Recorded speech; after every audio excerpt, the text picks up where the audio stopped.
Machiegni kendo, moko kuom johala magolo mwandu e dho wath ma Mombasa koro seyo piny owacho kuom chuogo apisi machielo e bwo duol mochung'ne choko osuru e pacho ka KRA.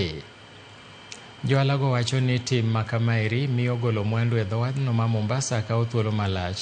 Kotelnegi kod Abdulrahman Hussein, johalago maloko e chiro ma Marikiti Mombasa koni piny owacho sani ochuogo apisi midendo ni Central Releasing Officer CRO mogo tach e bomano.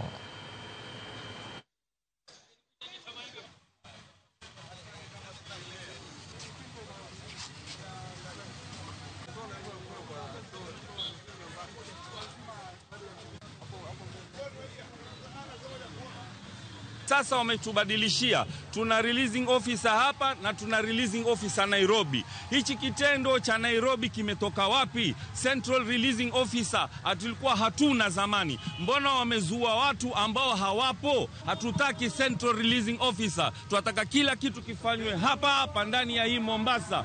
Hawa watu wanatukoza, wanataka mahongo. Sangine gari inakaa for so many hours paka midnight. Gari haijakuwa release. Container ilikuwa inachukua almost 1 to 3 days kutoka, lakini sasa inachukua 4 to 7 days. Na haya yote yamesababishwa na hiyo centralized release officers ambao wao kazi yao hatujaiona sisi. Kila CFS iko na manager, iko na cluster manager ambao wao pia wako na enough power ya kuhakikisha kwamba ile goods zimekuja hapa, they are of the right quality, they are of the right valuation, na kuna investigation, kuna ISO.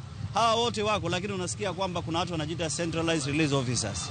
Hawa ndio ambao tunasema kwamba this is a very legal process. Tunasema kwamba wao they need to be stopped. Sisi wa pwani hatuna kwingine tu. Mwenyezi Mungu alituwekea bahari.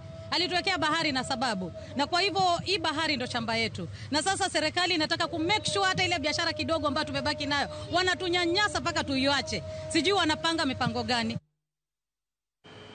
Maloyo jopuonjre 450 mawuok e kaunti ma Kiambu